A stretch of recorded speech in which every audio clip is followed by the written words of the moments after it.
Recuerda que puedes escuchar este audio horas antes de su estreno y sin publicidad suscribiéndote en cesarvidal.tv.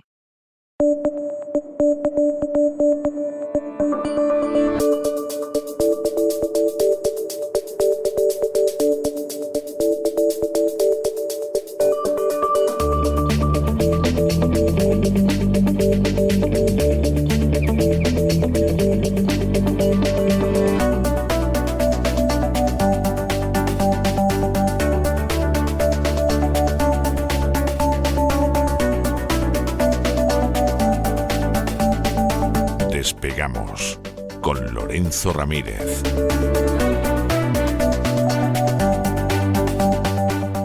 Corremos raudos y veloces hacia nuestro avión, atravesamos el umbral, nos tiramos en plancha sobre los asientos, nos abrochamos los cinturones, despegamos y nos vamos elevando por los aires hasta alcanzar nuestra altura y nuestra velocidad de crucero. A mi lado, don Lorenzo, que vamos a ver qué hace usted con esa mano que no es que esté negra, está casi acharolada, y además veo que lleva una estrellita de 4 puntas. Bueno, ya me explicará usted todo este simbolismo porque me parece tremendo. Muy buenas noches. Muy buenas noches, don César. Llevo todo el día dándole vueltas a la frase de Orwell, aquella famosa de la guerra es la paz, ¿verdad? Yo creo que nunca mejor dicho. Nunca mejor dicho. Con todo los el mundo tiempos que habla de corren. paz. Claro, vamos a sentarnos, alto el fuego en Gaza, alto el fuego en Ucrania, Siria también, ¿verdad? Alto el fuego, país democrático, y lo único que vemos son montañas de cadáveres, montañas de muertos prácticamente todos los días, ataques sistemáticos con una serie de manos negras que en el caso de Europa, pues yo creo que ya es hora de que alcemos la voz y sobre todo de que se empiece a producir una contestación ya no solo social, sino desde el punto de vista de los partidos opositores o políticos que tienen aspiraciones serias a poder desempeñar algún tipo de tarea de gobierno y que consideran o llevan mucho tiempo denunciando la locura que vivimos con esta alianza atlántica. En estos momentos, la OTAN está atacando países de la OTAN. En estos momentos, la Alianza Atlántica, países de la Alianza Atlántica están atacando, están cometiendo sabotajes, están cometiendo atentados en países miembros de la OTAN, en concreto en Hungría y en Rumanía. Dos importantes. Bueno, sí, dígame. porque la OTAN es una alianza defensiva. Lo que no está claro es a quién defienden. Es que hay gente que piensa ingenuamente que defiende a las naciones que están integradas en la OTAN. Y no, defiende otro tipo de cosas. Y cuando uno sabe que defiende otro tipo de cosas y no a las naciones, esto se entiende. El Reino Unido está ayudando a las fuerzas militares y al servicio de inteligencia ucraniano a cometer atentados no solo contra intereses civiles rusos, que eso yo creo que ya está más que demostrado, lo hemos comentado aquí, lo hemos demostrado también nosotros con muchos datos, con pelos y señales, sino que también está atacando intereses de países OTAN, insisto, Hungría y Rumanía. Dos importantes refinerías del este de Europa, de las más importantes, sobre todo la húngara, han sido atacadas. Hungría, donde Putin y Trump han acordado reunirse para negociar ese alto el fuego en Ucrania. Ahora vamos también a explicar un poco lo que está ocurriendo, porque todo esta cumbre, esta reunión está rodeada de desinformación. Y luego también en Rumanía, país que celebró elecciones hace unos meses, que fueron alteradas con la anulación del candidato favorito, Sí. al que metieron en la cárcel incluso. Bueno, pues ahora es el momento de que Hungría y Rumanía, apelando al tratado fundacional de la OTAN, soliciten que las defiendan de un agresor que se llama Ucrania. Rumanía no lo va a hacer. ¿Lo va a hacer Hungría? ¿Lo va a hacer Víctor Orbán? Claro, en el caso del incendio de la refinería húngara, estamos hablando.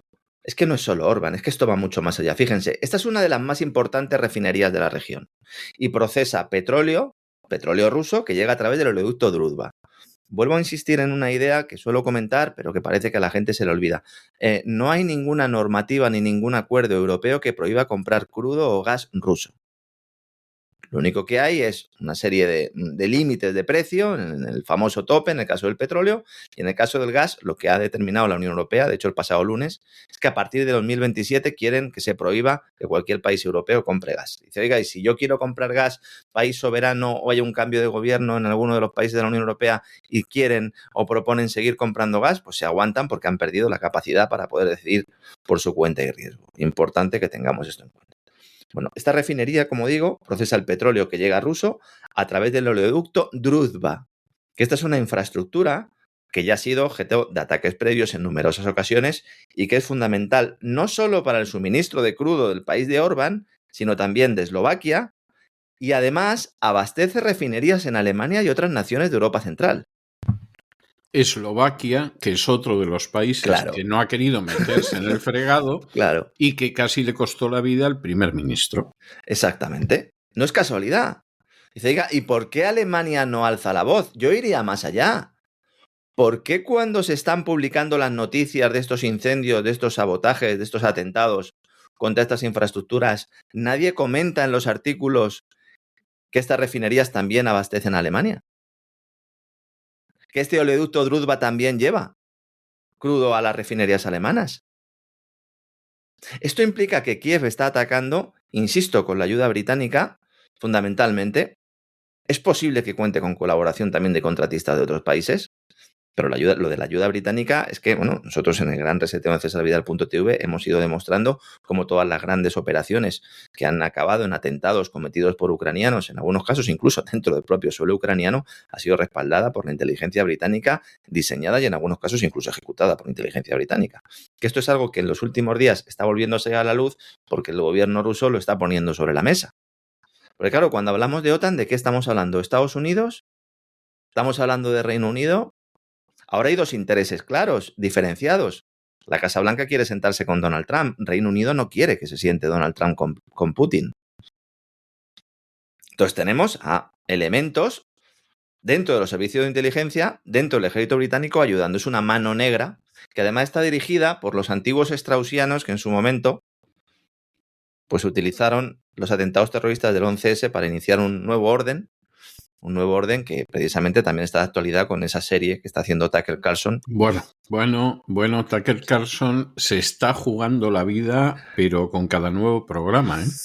El último, el quinto, todavía no lo he visto. Me lo ha facilitado don Isaac antes de empezar este programa y me comentaba que tenía, bueno, pues mucha información sobre personajes concretos de la inteligencia norteamericana que colaboraron con los atentados. Sí, exactamente, de una manera u otra, con esos atentados contra las Torres Gemelas. Ahora, hay que recordar, volviendo al tema de la OTAN, hay que recordar aquel primer jefe de la OTAN, que era un lord inglés, y que decía aquello de que la finalidad de la OTAN era mantener a los americanos dentro, a los rusos fuera y a los alemanes abajo. Sí, bajo la bota. Lord Ismay se llamaba. Exactamente, es lo que estamos viviendo.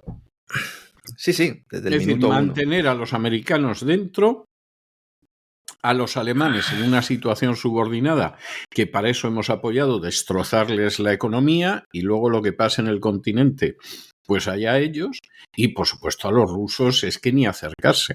Bueno, define perfectamente la situación actual, además en una alianza con ese grupo, como digo, los straussianos, de los cuales vamos a hablar largo y tendido el próximo sábado. No se pierdan el gran reseteo, que van a ver realmente quién está siendo la mano negra dentro de la OTAN y qué ejecutores tiene.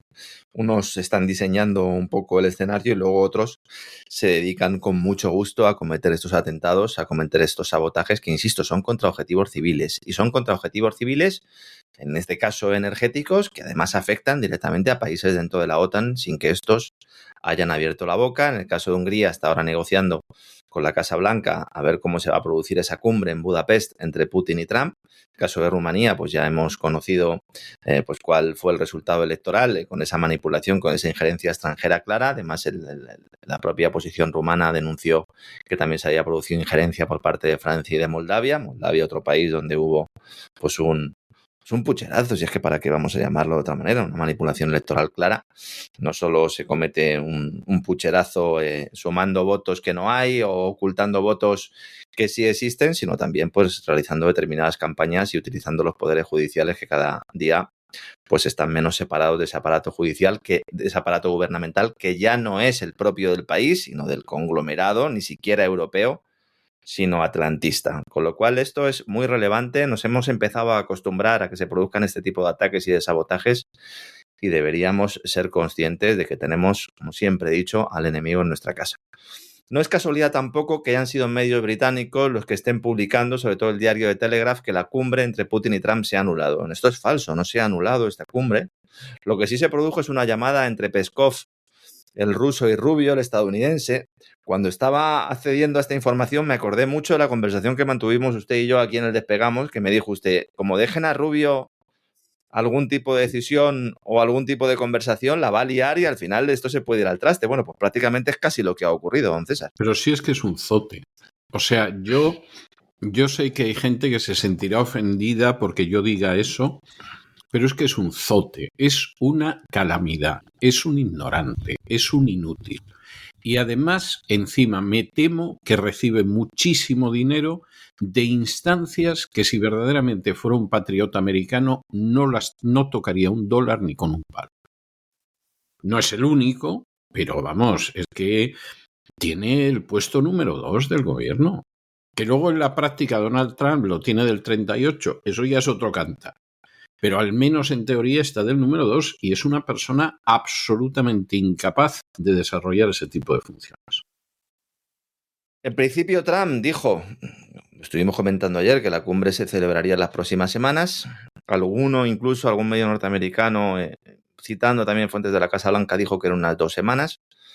Pero finalmente, pues, sobre todo a última hora de ayer, empezaron a salir informaciones a raíz de este titular de Telegraph y de algunos también teletipos norteamericanos, agencias norteamericanas, donde decían que, bueno, pues que realmente esta reunión se había suspendido, no aplazado, sino suspendido, y además lo atribuían a una llamada entre el secretario de Estado de Estados Unidos, Marco Rubio, y el ministro de Asuntos Exteriores ruso, Sergei Lavrov, que hubo un momento de la conversación en la cual pues Rubio debió ponerse un poco flamenco, como decimos en España, y entonces le dijo Peskov, oye, si no queréis sentaros, si no queréis llegar a un acuerdo, sois vosotros los que nos habéis dicho que nos sentemos en varias ocasiones. Nosotros ya nos hemos sentado, no habéis hecho ni pajolero caso, firmamos un acuerdo en Turquía que os habéis pasado por el forro, volvimos a firmar otro acuerdo en Turquía que os habéis pasado por el forro, nos estáis atacando en las refinerías, oye, pues mira, si queréis, pues esto que continúe unos meses más, los que sean necesarios, hasta que al final el pueblo ucraniano acabe colgando a Zelensky de un árbol.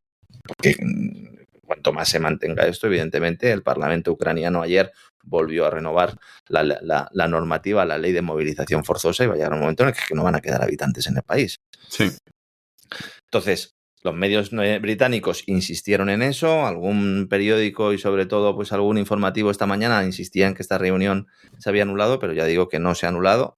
La cumbre es posible que se aplace, que a lo mejor en lugar de 2 semanas pues sean 3 o 4 semanas. Bueno. También es verdad que la Casa Blanca no había precisado la fecha, con lo cual ese aplazamiento es un poco sui generis. Los rusos han recordado que la elección de Budapest corrió a cargo de Trump, con lo cual no hay ningún problema, porque los europeos se han quejado diciendo que Putin era el que quería que la reunión se celebrara en Hungría para así tocarle las narices a Europa, es justo lo contrario. No, es una decisión de Trump, y además es una decisión de Trump en la que Trump en absoluto ignora lo que hace, sabe lo que está haciendo. Sabe lo que está haciendo, es verdad, hay muchos que se han preguntado, bueno, ¿y por qué no han seguido las conversaciones en Turquía? Bueno, porque Turquía ahora mismo las tiene tiesas con Netanyahu, porque Netanyahu está diciendo que todos los acuerdos que se alcanzaron con Qatar y con Turquía, que también se lo va a pasar por el arco del triunfo, y en estos momentos que volviera otra vez Donald Trump a la región y que después de toda la gira en Oriente Medio no tiene demasiado sentido, y de esa manera pues es una forma de encontrar un territorio, bueno, pues que pueda convenir a los dos, que a Putin no le suponga un desplazamiento muy largo, que ya sabemos que Putin hace ya bastante tiempo que no viaja porque le han amenazado con detenerle, y en alguna ocasión incluso los polacos dicen que van a derribar el avión, porque a todo esto los polacos han dicho que si va Putin a Hungría que van a derribar el avión presidencial. Es algo de verdad. O sea, esto es, los polacos, de la paz, estos no. Los polacos históricamente, aparte de ser un pueblo fanático y estúpido, con las excepciones que se quieran, Madame Curie, pero esa se educó en Francia, y Chopin, que no pasaba mucho tampoco por Solo ahí. salvo usted a Sordón, ¿no? Y que estuvo en las Baleares poco más, ¿eh? Yo creo que hay poco más salvable de la historia de Polonia. No le voy a Y- preguntar por Wojtyla porque ya nos vamos a la hora y media del programa. ese forma parte de la cochambre polaca de la manera más total y absoluta. Un tipo que protegía en el Vaticano a abusadores sexuales de niños es un canalla, aunque lo hayan canonizado y lo hayan elevado a los altares. Es un canalla elevado a los altares. Pero, dicho esto, además, generalmente los polacos que se salvan son los que se fueron de Polonia, es decir, es algo verdaderamente tremendo. E históricamente, de manera periódica, lo que sucede es que, claro, hay quien se harta y les acaba dando una lección. A veces una lección terrible y como pasa con todas las lecciones nacionales, pues ya sabe usted que siempre pagan justos por pecadores y siempre hay gente inocente que acaba pagando lo que crearon los culpables. Bueno, pues Polonia está ahora mismo en un ciclo de ese tipo. La hiena de Europa, como la calificó Winston Churchill, está ahora mismo en un ciclo de ese tipo. Luego vendrá el llorar. Porque si Polonia espera que le van a sacar las castañas del fuego, debería recordar lo que pasó en septiembre del 39, que todo el mundo le había dicho que le iba a sacar las castañas del fuego, no solo Francia y Gran Bretaña, sino también los Estados Unidos, y luego ya sabemos lo que pasó. Sí, así es. Lo contamos además en nuestra serie sobre los orígenes de la Segunda Guerra Mundial. Bueno, ante esta amenaza, evidentemente el gobierno ruso ha expresado la queja correspondiente y entonces ha salido el ministro de Exteriores polaco, el amigo Sikorski, del cual ya hemos hablado aquí en muchas ocasiones, atlantista hasta la médula y un señor de la guerra. Está en esta ocasión en la cartera de Exteriores de Polonia y dice que lo que haría sería ordenar el aterrizaje forzoso de la aeronave y detenerlo porque según la Corte Penal Internacional hay que arrestar a Vladimir Putin por crímenes de guerra en Ucrania. Es curioso cómo esto, cuando se le pregunta por Netanyahu, no tiene ningún problema con que Netanyahu sobrevuele el espacio aéreo polaco si ninguno, lo considera oportuno. Estaríamos, selecciona a sus criminales, claro. Se queda con los peores, como era de esperarse. En este contexto, además, Víctor Orbán, el húngaro, le han preguntado, porque claro, estaba todo el mundo esta mañana diciendo que se aplazaba la reunión, nadie le había preguntado a él y él ha dicho, no, pero vamos a ver, ¿cómo que no es que se suspenda ni que se aplace, es que no había ninguna fecha? Yo acabo de mandar a principios de esta semana, cuando Trump lo anunció, al ministro de Asuntos Exteriores húngaro a Washington para que realice estos preparativos para la cumbre de paz. Ya dije yo también que iba una delegación norteamericana a viajar a Hungría posteriormente, entonces la fecha aún no está clara, pero cuando llegue el momento pues se anunciará. Hay que decir que también hay una operación en marcha para apartar a Orbán del gobierno de Hungría. Es que están pasando muchas cosas a la vez. Me ha dado la nariz, me llevaba ya dando la nariz, no como Zelensky, sino desde el punto de vista informativo, ya desde hacía algunas semanas, porque cuando hablaban de Víctor Orbán, las agencias internacionales, cuando digo las agencias internacionales me refiero a Reuters, France Press, Associated Press, que son las que nutren fundamentalmente el 90% de toda la información internacional, que luego se replica en todos los demás países. Entonces, siempre incluían como un pequeño párrafo diciendo que los sondeos daban a Orbán perdedor en las próximas elecciones y que estaba perdiendo el apoyo de su pueblo. Bueno, yo no sé de dónde se han sacado estos sondeos, he estado buscando a ver si hay algún sondeo que no venga de parte atlantista, evidentemente, y no hay ningún sondeo que indique esto. A ver si le van a montar también un espectáculo a Orbán en las próximas elecciones y se lo quitan de en medio. Hombre, vamos a ver, llevan intentándolo hace años. Recuerde usted la última vez que ganó, que apareció el señor Solana, el carnicero de Belgrado, diciendo que lo que sucedía era que había que tomar medidas porque había ganado las elecciones.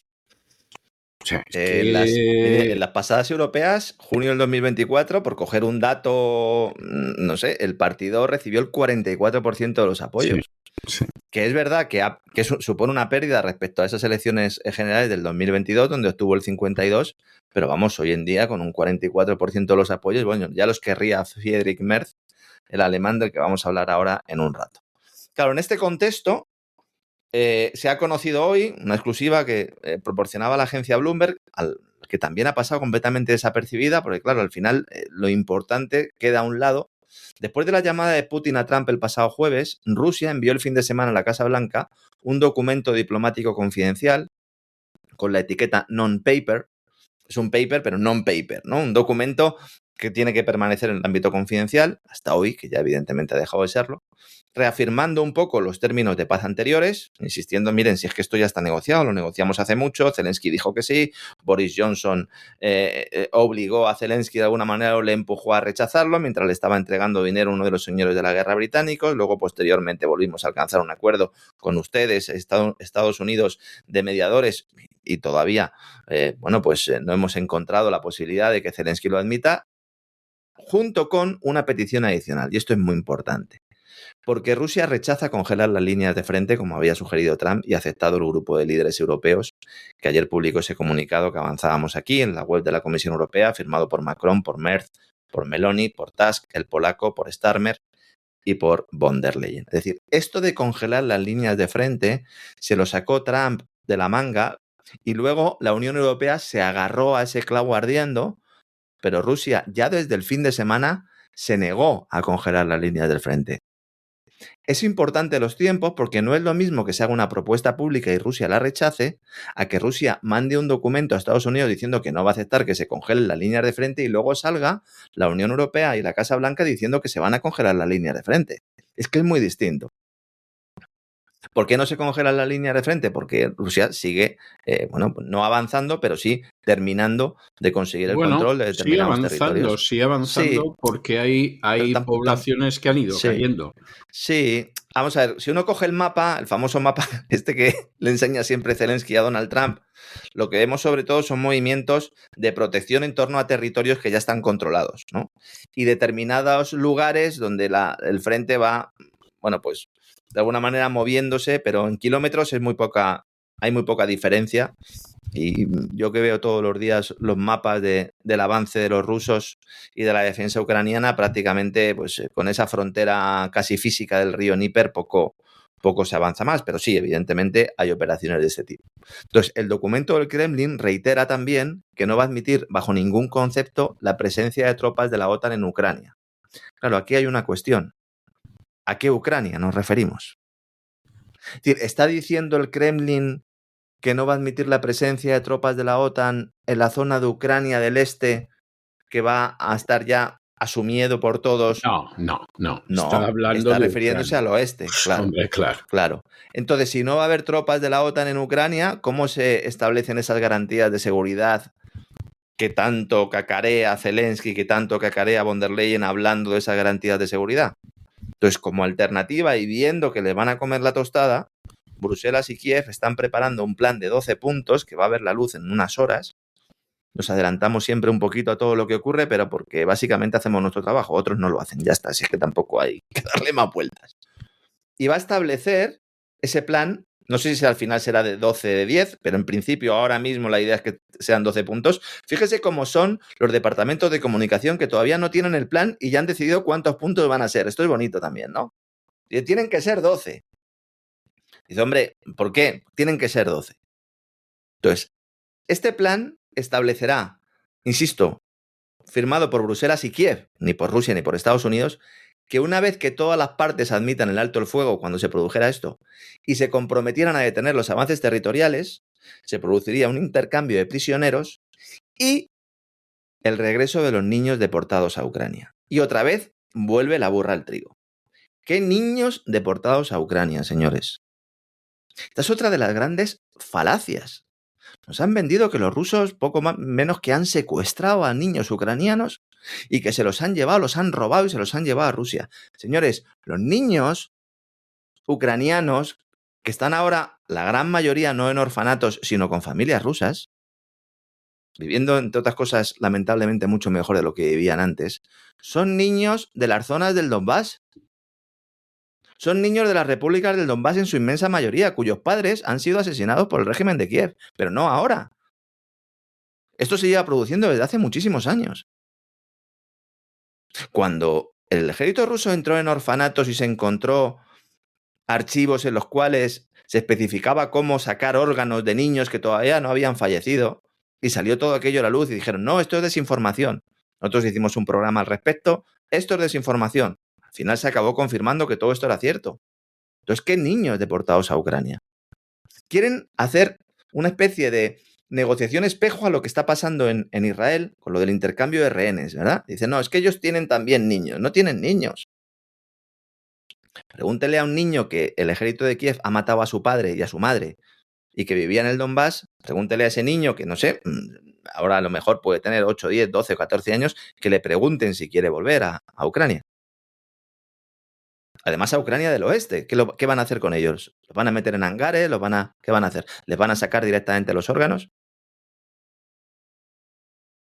Luego, además, este plan de 12 puntos, que veremos al final cuántos puntos son, indica que Ucrania recibía, insisto, las llamadas garantías de seguridad, que podrían cambiarse y en lugar de tropas OTAN simplemente envío de armamento comprado por países europeos, que es en eso en lo que están ahora, hemos estado comentando también en los últimos días.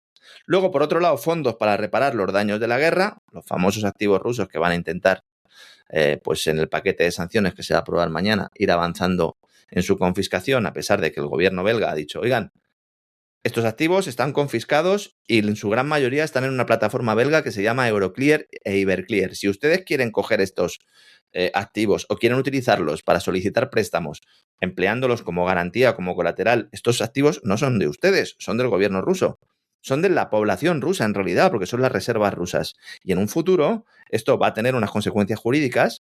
Puede que haya tribunales internacionales que obliguen a resarcir al gobierno ruso. Esto va a afectar a la estabilidad del sistema euro-dólar y al final lo van a pagar los contribuyentes europeos. Bueno, el gobierno de Bélgica lleva toda la razón. Ahora, fíjese hasta qué punto se pierde cualquier tipo de soberanía o es inexistente cuando el gobierno de Bélgica, siendo consciente de todo eso, no se puede negar a entregar esos activos o a facilitar que esos activos se utilicen como garantía o colateral. Ningún país europeo puede oponerse ya a los designios de la Unión Europea, Comisión Europea y si seguimos para arriba, OTAN, etcétera, etcétera. Ya no te puedes oponer a nada. Ya no se trata de que haya una alianza económica o comercial. No, estamos hablando ya de todo. Estamos hablando ya de todo. En buena medida, porque un país que ejercía su papel de locomotora económica, de guardián de la ortodoxia, y que en lo político nunca dejó de ser un protectorado, ahora se está hundiendo con un canciller que no lleva ni un año, Friedrich Merz, desde febrero, las elecciones en febrero, no lleva ni un año y ya ha perdido absolutamente el apoyo de todos los sectores económicos del país. El de la población no lo tiene. Recordemos que Alternativa por Alemania es un partido que ha crecido exponencialmente y si no ha logrado más escaños, básicamente ha sido también por las operaciones de injerencia que se han producido para que no tenga un mayor predicamento. Si uno se coge un mapa de Alemania, en toda la zona del este de Alemania, Alternativa por Alemania ha arrasado y de hecho Friedrich Merz está gobernando en coalición porque no ha conseguido los votos suficientes para poder tener su partido, la Unión Democristiana, mando en plaza y de hecho ha pactado con los mismos que estaban antes, ¿no? Con el partido de la Scholz y con los propios verdes. En estos momentos... Menuda fauna, ¿eh? Sí, menuda fauna. Es que no se salva ni uno. Menuda fauna. No se salva ni uno. Y ya se ve que el hecho de haber ido a una sinagoga y lloriquear y todo lo demás no le ha servido de mucho, ¿eh? ¿Esto lo exigen en BlackRock cuando te fichan, lo de ponerte el yo me imagino, y todo esto? Yo creo que sí.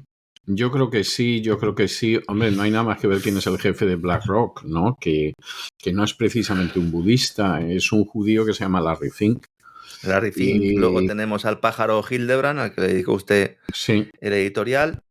Tenemos al hombre de BlackRock en Europa, que hasta que fue canciller, básicamente era Friedrich Merz. Exacto. Claro, entonces, claro, tenemos ese contexto. ¿Qué pasa? Que Merz llega y dice, bueno, yo voy a hacer un gobierno de coalición, voy a favorecer intereses norteamericanos, pero al mismo tiempo le he prometido al sector industrial que va a crecer, aunque sea vía gasto público, algo que negaba en campaña, pero que luego, evidentemente, en las primeras 48 horas anunció ese gasto público y voy a hacer un otoño de reformas. Ese era un poco el lema, el eslogan, ¿no? Otoño de reformas. Dice, bueno, ¿por qué no fue primavera? No, es que en primavera estaba todavía yo llegando cómo solucionaba el tema de la guerra de Ucrania, las negociaciones con Washington, otoño de reformas. Bueno, otoño de reformas, que estamos a 22 de octubre y aquí no hay ninguna reforma. Entonces, el sector industrial esperaba una especie de milagro, una cuestión pura de fe, porque no había ningún elemento para respaldar esto, ¿no? Totalmente. Esos, como diría San Pablo, caminaban por fe que no por vista, porque efectivamente no había ninguna razón para creer eso. Algún periódico, algún informe se publicó, sobre todo tras la llegada de Merz, coincidiendo con ese adelanto de compra de materiales, de inventarios que hicieron algunas empresas alemanas diciendo que se preparaban para una recuperación y en realidad lo que estaban haciendo era comprar para intentar evitar la crisis arancelaria con Estados Unidos. Aquí lo estuvimos explicando tranquilamente, el propio Financial Times en párrafos interiores dentro de las informaciones también lo asumía, y toda la información que voy a dar ahora sobre la situación alemana está extraída directamente de un reportaje del Financial Times publicado hace unas horas, que básicamente lo que expone es que Friedrich Merz se ha quedado solo.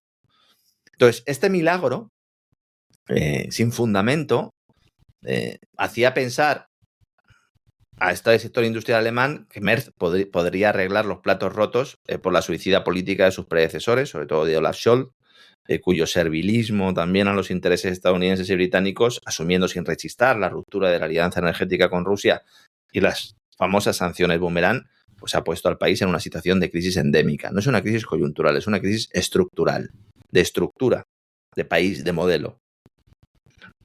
En estos momentos, los consejos de administración de las principales empresas alemanas, cuando se les pregunta a los directivos por Merz, o bien se enfadan mucho o bien muestran una profunda decepción. Entre la furia y la decepción, decía Financial Times, que se encuentran estos directivos al comprobar cómo no se trata de una crisis pasajera, es un problema estructural que obliga a recortar puestos de trabajo, que obliga a reducir inversiones, que obliga a compañías como Volkswagen a incluso solicitar algún tipo de rescate gubernamental. Que desde luego la cosa se las trae. El periódico Bild, en su edición de ayer, titulaba Volkswagen se queda sin dinero. Sí, es impresionante. Volkswagen. Dice, oiga, pues si Volkswagen se queda sin dinero, ¿qué va a pasar con las pequeñas y medianas empresas alemanas? Sí. Entonces, claro, cuando han acudido al gobierno y le han planteado, oiga, ¿cuál es ese otoño de reformas? ¿Qué va a hacer usted? ¿Va a reducir burocracia? ¿Va a reducir impuestos? ¿Va a plantear algún tipo de medida para reducir los costes laborales o para reducir los altos precios de la energía? Y les ha dicho, no. Lo que voy es a emitir deuda pública y voy a intentar ayudaros vía subvención y vía gasto público. Entonces le han dicho los alemanes, pero vamos a ver si ese modelo es el que ha llevado a los países del sur de Europa a la absoluta ciénaga. Vamos a ir nosotros detrás también, en este contexto. Y entonces se han dado cuenta realmente de a quién tienen el gobierno, como para no saberlo. Insisto, directivo de BlackRock. Entonces, desde que asumió el cargo, Merz, que mando en plaza ya tenía a partir de mayo, es lo que se ha dedicado fundamentalmente es a presentar una imagen externa, de firmeza alemana en el extranjero. Ha ido a Kiev, ha ido a Washington, ha hablado, ha intentado también mediar en el tema de los aranceles de Trump, pero en su país la economía está sumida en un periodo de estancamiento en el más largo desde la Segunda Guerra Mundial, que es una situación muy similar a la que pueda tener Starmer en Reino Unido o el francés Macron. Es que fíjense, ¿cuál es la situación de Europa en estos momentos económica? O sea, con decirles a todo el mundo que es Sánchez el que va sacando pecho, yo creo que con eso lo digo todo. Sí, con eso. Y además con razón. O sea, las cifras de Sánchez en términos de crecimiento y todo son mejores.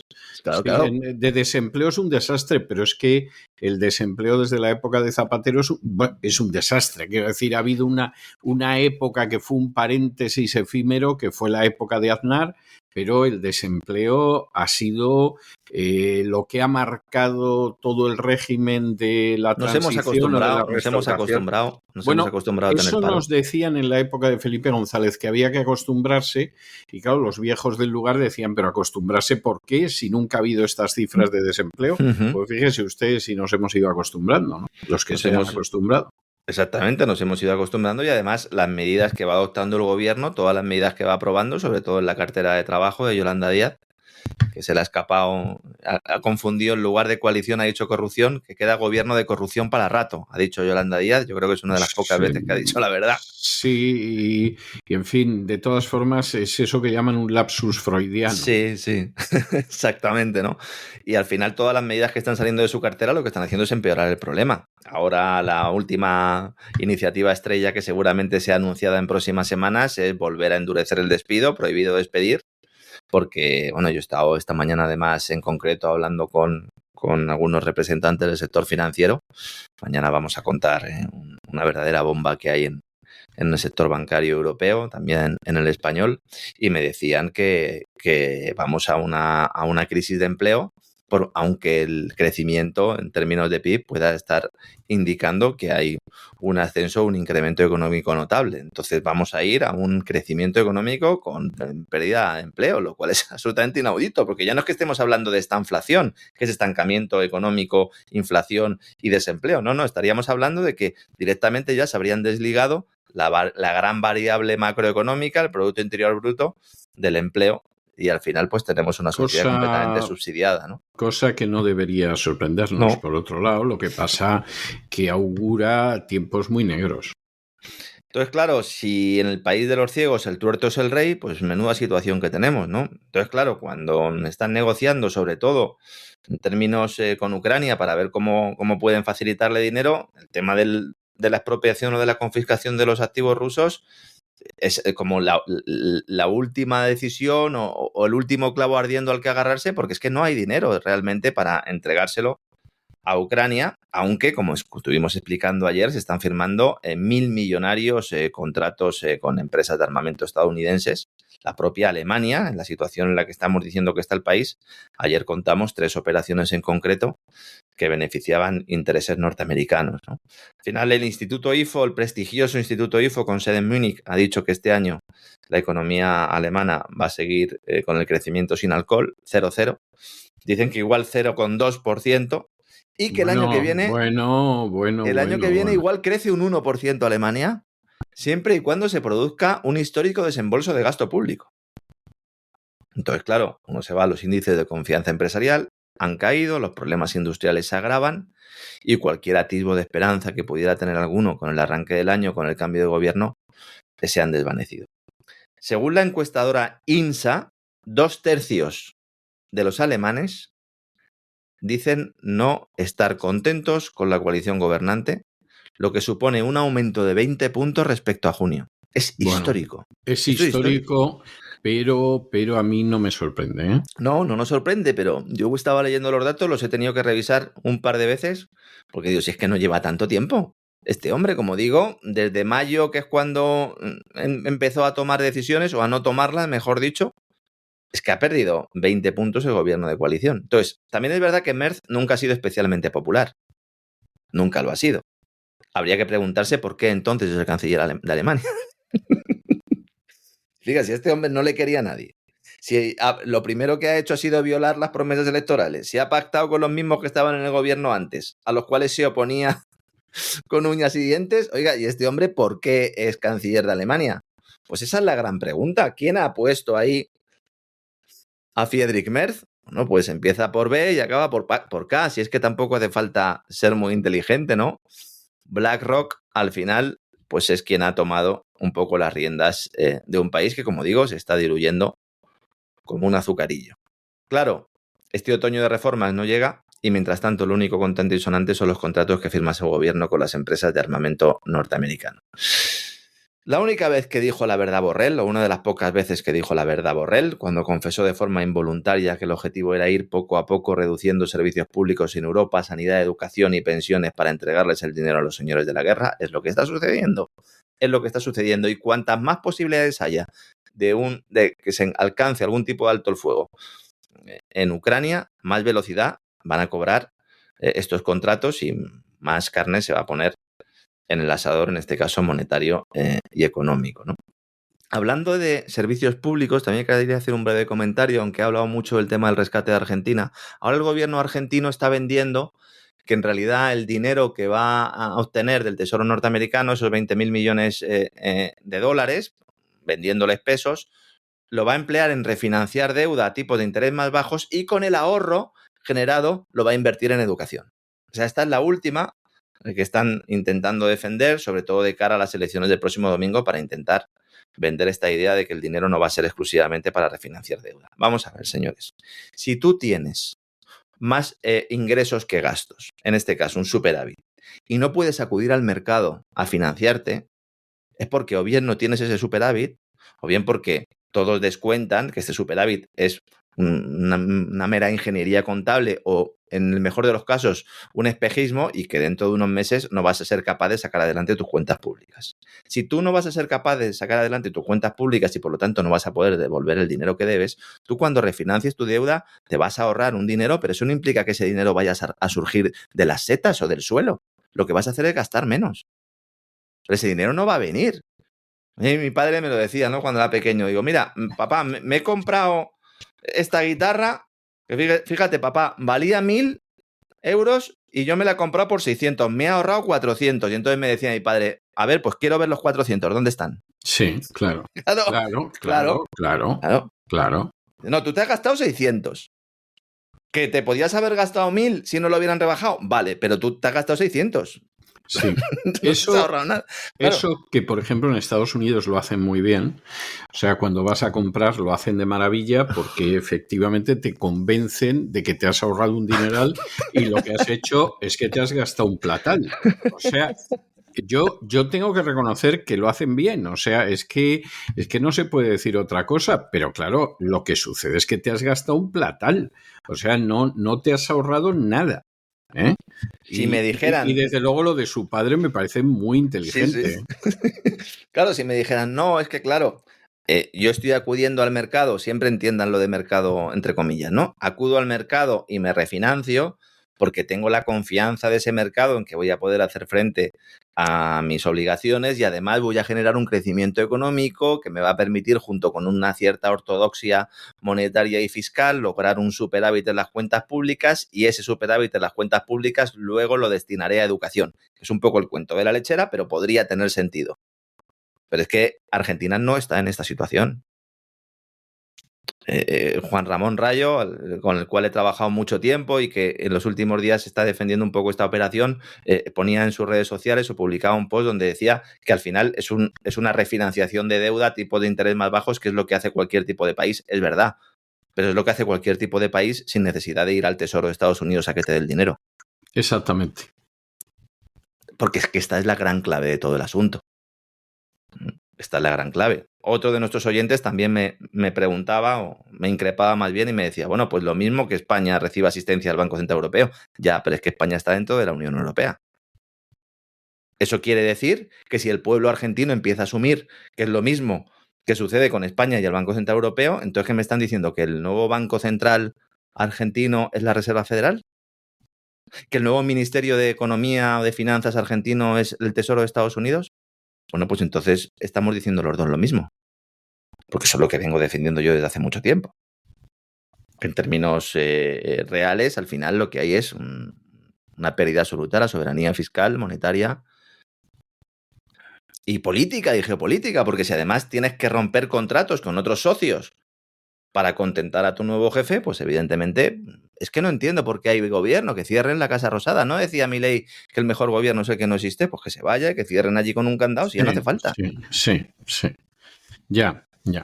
Lo que pasa es que no es posible. O sea, es que Milei decía como dijo, ¿no? Con el Banco Central, ¿no? Que igual no lo voy a cerrar. Voy a poner a un tipo de JP Morgan, que igual luego nos tienen que echar una manilla. Sí. Ahí sí acertó, ¿eh? Igual que con la dolarización, o sea, pues lo mismo, o sea, si es que, vamos a ver, yo comprendo los argentinos que estaban desesperados con Cristina, con el post-Cristina y con el pre-Cristina. Yo esto lo puedo entender, lo comprendo perfectamente, creo que tenían razones sobradas. Claro que la tenían, sí. Bien, tenían razones sobradas. Ahora, eso es una cosa. Y otra cosa es que luego te creas lo que dice Milei. Y ahí cayeron en un entusiasmo ciego, porque la inmensa mayoría, vamos, la gente que aclamaba a Milei no era gente diciendo, bueno, vamos a ver qué pasa, ya veremos lo que hace, lo otro es que es un desastre. No. Es que la gente que tú veías era gente que pensaba que se había producido el segundo advenimiento. Bueno, pues algunos avisamos de lo que iba a suceder y lamentablemente no nos equivocamos. Luego el tema de JP Morgan, porque claro, ahora ya sale la secretaria de Finanzas argentina y dice, sí, el programa este de deuda por educación, que es como lo han bautizado, va a tener la asistencia de JP Morgan. Dice, ¿cómo que la asistencia de JP Morgan? Dice, oiga, es que vamos a ver, José Luis Daza, viceministro de Economía argentino, de Milei, trabajó en JP Morgan desde 1992 hasta el año 2000. Caputo, ministro de Economía, trabajó en JP Morgan desde 1994 a 1998. Seguramente luego estos dos han seguido trabajando para JP Morgan, pero desde la política. El presidente del Banco Central ese que iba a cerrar, Santiago Bausili, este trabajó en JP Morgan de 1996 a 2007. Y el vicepresidente del Banco Central también es un ex JP Morgan, este estuvo más, Vladimir Berning, desde 1996 hasta 2016. Claro, ahora anuncia Jamie Dimon de JP Morgan que va a Argentina antes de las elecciones y la gente se sorprende. Pues si es que el gobierno es suyo. Si es que el gobierno es suyo. Sí. Entonces, claro, cuando se habla de dar un préstamo... Igual que el mercado de valores es de BlackRock. Es que estas son realidades que nadie quiere tocar y son, vamos, no el elefante, la manada de elefantes dentro de la habitación.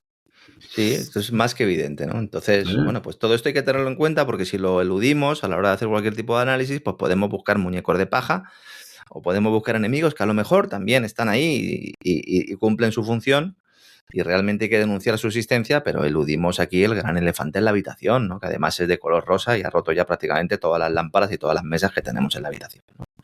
También es noticia China, que ha decidido escalar su respuesta a la expropiación de la filial holandesa. Esto va a traer cola, de hecho ya la está trayendo. Comentamos la semana pasada que el gobierno holandés había expropiado directamente una filial de una empresa de microchips que se llama Nexperia, cuya matriz está en China, y la habían expropiado por lo civil y por lo criminal.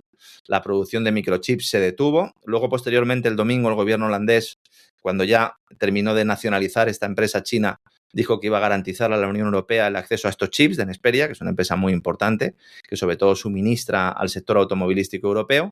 Y ahora lo que está diciendo el gobierno holandés es que algo ha salido mal y que no pueden cumplir su promesa. Bueno, pues les digo yo lo que ha salido mal, es que China ha bloqueado los suministros de componentes y la producción se ha detenido. Poníamos el ejemplo de Nissan y de Pablo Iglesias en su momento aquí en España con esa amenaza de expropiación y básicamente es lo mismo. Ha dicho, que nos expropiáis la fábrica. Muy bien, pues dejo de enviar los componentes. Y ahora Nexperia, ¿de dónde va a sacar los chips que tiene que entregar a la industria automovilística? Pues de ningún sitio. Entonces, esta mañana también la agencia Bloomberg decía que ahora mismo los principales proveedores están sin stock, van a estar sin stock al menos una semana y como esto continúa así, pues en un plazo de 10 a 20 días como mínimo, aunque se arreglara la cuestión, pues no habría suministro de chips para la industria automovilística de la Unión Europea. Otro golpe más para la industria automovilística de la Unión Europea. Además, esto afecta gravemente a la estabilidad de la cadena de suministro mundial, porque es que abre un precedente tremendo. Yo no entiendo cómo determinados analistas, incluso que en otras cuestiones suelen acertar bastante, no se centran en lo que está ocurriendo. O sea, si empezamos a expropiar empresas simplemente por el hecho de que sean chinas, vamos a liar la del calamar. La del calamar. ¿De dónde van a sacar los proveedores los materiales que necesitan? ¿Cómo se van a instalar paneles solares en Europa? ¿Cómo se van a poner las baterías de los automóviles?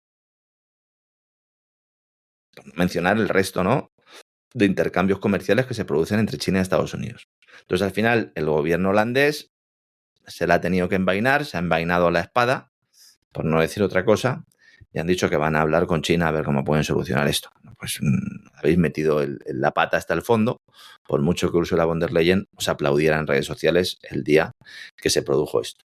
También China es noticia por esa cumbre entre Putin y Xi Jinping, que no se sabe si se va a producir o no, En principio, Trump ha vuelto a decir que espera que sí, que espera llegar a un buen acuerdo con China, después de que también en este caso pues Xi Jinping lograra doblarle el lomo a la Casa Blanca. En principio se mantiene el encuentro no oficial, pero sí prácticamente oficioso en la cumbre de la Cooperación Económica Asia-Pacífico, que se celebrará en Corea del Sur. Aunque bueno, Trump está jugando un poco al gato y al ratón y dice que no quiere reunirse si al final la reunión es demasiado desagradable, porque teme que al final le va a cantar las 40. ¿Por qué? ¿Qué es lo que ha pasado entre Xi Jinping y Donald Trump en el ámbito casi personal? Bueno, en realidad no es entre ellos, sino a través de los dos negociadores, que son el secretario del Tesoro Scott Bessent y Li Chenggang, que es el representante permanente de China ante la Organización Mundial del Comercio. Este es el que lleva meses, si no años, diciendo, oigan, que los liberales aquí somos nosotros ahora. Que aquí los que queremos que desaparezcan las barreras comerciales somos nosotros. Los que no queremos un castigo arancelario somos nosotros en la Organización Mundial del Comercio. Tiene delito que sea China la defensora del libre mercado, ¿eh? Si se lo hubieran dicho a Clinton, ¿verdad? Cuando les abrió la puerta. Hablo de ello también en mi libro, de ese proceso. Es mi libro que también marcha bien. Esta mañana ya he visto la portada y ya está casi preparadito para salir. Pues 12 de noviembre. exitazo seguro como el del 11 de marzo. Veremos ahí, ese 12 de noviembre es la fecha elegida y bueno, pues ya iremos también dando más novedades. ¿Qué ha hecho Xi Jinping? Lo que ha hecho ha sido a Li Chenggang, a este representante de la Organización Mundial de Comercio, le ha cesado del cargo, pero no porque le haya castigado, sino para que se dedique exclusivamente a la negociación con Estados Unidos. ¿Por qué ha decidido respaldar a Li en este momento puntual? Bueno, pues porque en las conversaciones que se han producido entre Bessent y Li, para que nos entendamos, sobre todo la que se produjo en Madrid, la delegación estadounidense se sentó y lo primero que hizo fue amenazar a China con más medidas de control de semiconductores de chips contra China. Entonces, Li, viendo cuál iba a ser el tono, cogió el teléfono allí mismo y entonces ordenó que se iniciara una investigación antimonopolio contra Nvidia, el gigante tecnológico norteamericano, justo enfrente de la cara de Scott Bessent. Dice, bueno, pues, ¿qué queréis? ¿Negociar así? Bueno, pues por las malas, pues por las malas.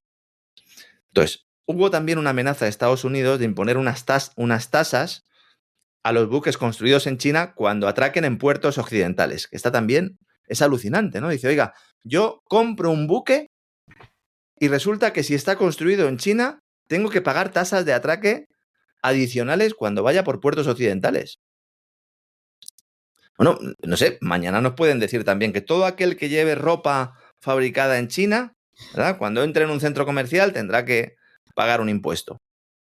Bueno, pues si es que todo lo que tenemos está fabricado en China. A mí personalmente me van a freír porque comprando ropa en Estados Unidos desde hace décadas, porque yo hace décadas que dejé de comprar ropa en España, pues me salía mucho más barata comprarlo en Estados Unidos, incluida la ropa interior. Y yo creo que salvo un abrigo muy bueno que perdí, que estaba fabricado en Vietnam, el resto todo está fabricado en China. No, pero no solo la ropa, es decir, prácticamente todo. Es decir, un iPhone. Aunque alguno puede decir, bueno, el iPhone no, el iPhone también. El iPhone se fabrica principalmente en China. Sí, totalmente. ¿No? Entonces, ahora mismo, si nos fijamos, prácticamente todo, 90%, 95% de los bienes que utilizamos, incluso los de alto valor añadido, se producen en China. Entonces, ¿qué sentido tiene esto? Es entonces cuando Li le dice, bueno, si esta va a ser la negociación, si este va a ser el tono de las conversaciones, nos reservamos el derecho directamente de prohibir el control de las exportaciones de las tierras raras. Y es por eso por lo que se produjo la respuesta china. Bessent no le creyó a Li. Y de hecho, ni siquiera transmitió completamente la posición china a Trump. Por eso Trump se quedó tan sorprendido cuando entró en vigor ese control de exportación de tierras raras. Cuando dice, esto ha salido de la nada, nunca estuvo en las conversaciones. Claro que estuvo, lo que pasa es que Scotty no te lo contó. Cuidado con Scotty, que este es un hombre de Soros. Cuidado con Scotty, que es el que sacó a Elon Musk del gobierno de Estados Unidos. Y es el que está negociando y es el que acaba de comprar con dinero de los contribuyentes norteamericanos pesos argentinos para beneficiar a los señores de Wall Street, que Bessent no está representando los intereses de los ciudadanos norteamericanos. Está representando los intereses de sus amigos. Entonces, ¿qué está haciendo Bessent? Culpar al lado chino, culpar a Li. Like básicamente lo que hizo fue darle 2 tortas negociadoras en la cara, y ahora Xi Jinping, ¿qué hace? Dice, ¿no queréis salir? Pues ahora lo vais a tener ahí todo el día. Oye, lo de la Organización Mundial del Comercio, déjalo unos mesecitos y dedícate solo a negociar con Scotty. Eso es lo que está pasando en la intrahistoria del tema chino, ¿no? Luego también quería comentar, se nos está yendo un poco el tiempo, pero bueno, son temas que también podemos hablar mañana sobre la guerra en el sector eléctrico español y las barbaridades que ha cometido el banco francés BNP en Sudán. Mañana hablaremos un poco de ello porque quiero comentar una noticia que es prácticamente una última hora y que, pues, de alguna manera reafirma lamentablemente pues lo que llevamos aquí señalando desde hace mucho tiempo sobre aquella masacre cometida por Hamás el 7 de octubre del año 2023, si no me equivoco. La Comisión de Control Estatal del Parlamento de Israel ha vuelto a rechazar abrir una investigación sobre estos ataques perpetrados por Hamás, una decisión que va en línea con las adoptadas anteriormente por el gobierno y por buena parte de los diputados israelíes que quieren que se mantenga el gobierno de coalición. ¿Por qué es esto? Pues básicamente porque temen o porque saben, escojan el verbo que quieran, que se descubra el papel del gobierno y de altos cargos militares en la gestación y sobre todo en la no operación en las primeras horas de la masacre. Y también en lo ocurrido en aquel tristemente célebre festival de música electrónica, en el cual muchos de los que estaban allí y que lograron salir con vida de aquel infierno siguen afirmando que helicópteros israelíes dispararon contra los civiles israelíes. Nosotros hemos puesto imágenes en los programas que hemos dedicado a esto, sobre todo en uno, el penúltimo del especial sobre la guerra en Tierra Santa, que hicimos precisamente en esa última parte del año 2023, mostrando imágenes que revelaban pues que ahí pues había participado helicópteros, sobre todo con misiles aire-tierra. Había una serie de coches calcinados, una serie de desperfectos, de destrucciones, para ser más exactos, que no podían corresponder en ningún momento a la versión oficial. El diario Haaretz, sobre todo, recogió testimonios de militares que aseguran que no se les dejó intervenir en las primeras horas, en las primeras 4 o 5 horas de la masacre, y que por eso la masacre fue tan salvaje. El hecho de que los propios terroristas se grabaran en vídeo con cámaras de alta definición sin ningún temor, ¿verdad?, a obtener resistencia, también es indicativo de esto. El hecho de que periodistas de medios occidentales, sobre todo de prensa estadounidense, estuvieran presentes, apostados, esperando a que se produjera el ataque sin que miembros de la seguridad israelí estuvieran presentes, y luego pues eludiendo la gran cuestión que usted ha mencionado en infinitas ocasiones, porque además lo ha visto, porque ha estado ahí. No hay una zona más vigilada del planeta No la hay. que esa. No, Ninguna. No la hay, pero ni lejanamente. Así que, ¿por qué no quiere la Comisión de Control Estatal que se investigue? Tiene que ser tan evidente. Ya les digo que han aparecido testimonios de militares israelíes que podrían ser llamados también a testificar en un proceso de este tipo. ¿Cómo será de evidente que no quieren ni de broma entrar a analizar esto? La oposición lo está pidiendo. Dicen, ¿por motivos políticos? Bueno, por motivos políticos, básicamente porque el sistema político israelí y sobre todo la actuación del ejército pueda defender su legitimidad en el futuro. Que esto también es muy relevante, es que aquí no lo entendemos. Allí en Israel todos los ciudadanos son potencialmente soldados. Bueno, y sin potencialmente. Sí. Que además son soldados por muchísimos años porque siguen en la reserva. Claro, evidentemente. Entonces, ¿qué es lo que se está solicitando? Que se inicien pesquisas oficiales para analizar posibles fallos a la hora de impedir que los ataques tuvieran lugar. Y la idea era analizar lo sucedido durante aquella jornada en la que, recordemos, 1.200 personas fallecieron y cerca de 250 fueron secuestradas, según las autoridades de Israel. En lo que muchos siguen describiendo como el mayor fallo de inteligencia israelí en materia de seguridad. Lo siento, pero no cuela. ¿Pudo haber fallos? Indudablemente. Igual que en el caso del 11S hubo fallos notables. Pero luego hay dolo. Además de los fallos, hay un dolo. Y el presidente de la Comisión de Control Estatal del Parlamento de Israel, Michael Levy, cuando le han preguntado, oiga, ¿y por qué no quieren ustedes investigar esto?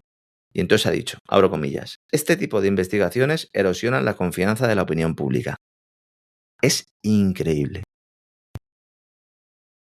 Erosionan la confianza de la opinión pública porque sabes ya el resultado de las investigaciones, ¿no? O sea, porque es tan escandaloso, es tan evidente, que a poco que empecemos a rascar, claro, esto va a generar un terremoto y va a erosionar la confianza de la opinión pública. ¿Qué está diciendo el presidente de la Comisión de Control Estatal del Parlamento de Israel? Que hay que mentir a la población. Esto es muy de los straussianos también, ¿no? Dice, no, la verdad no se la podemos decir a esta gente porque entonces erosionaría. No. Erosionaría la opinión pública. Se nos fastidian los planes, o sea que vamos a decir la verdad. La filosofía de los straussianos, que no nos vamos a engañar, o sea, en última instancia, pues era la que Strauss no terminaba de contar a la gente. O sea, él sí, exactamente. Esto lo contaba el pequeño grupo de iniciados que estaban más cercanos de él, que además eran judíos, casi todos, por no decir todos. Sí. Bueno, pues era una filosofía absolutamente diabólica. Si por diabólico se entiende, no las misas negras, como piensa la gente, sino la definición del diablo que da Jesús en el Evangelio de Juan, que es el que causa la muerte y el que utiliza la mentira. Pero no hay mejor definición de la filosofía y de la cosmovisión de Strauss. La utilización masiva de la mentira para alcanzar unos objetivos que se sabe que implican un derramamiento masivo de sangre, pero nos importa un pimiento que sea así. Así es, señores, hablaremos de los straussianos el sábado. Si no están suscritos a cesarvidal.tv, pues miren, es un buen momento porque vamos a entrar en el tema es de primerísimo nivel, ¿no? Sí, y además van a ver cómo pues estos straussianos cuando no están en el gobierno se dedican a estar en determinados organismos supranacionales. Cuando no están en el gobierno, están en el gobierno. Sí, están en el gobierno, evidentemente, ¿no? Pero lo que pasa es que en algunos casos teniendo cargos directos y en otros pues actuando un poco entre bambalinas. Eso es. Así que vamos a profundizar en todo ello. Programa intenso el de hoy, ¿cuál no? Dirán nuestros amigos. Mañana seguimos, como siempre, despegando, don César. Así va a ser. Un abrazo muy fuerte.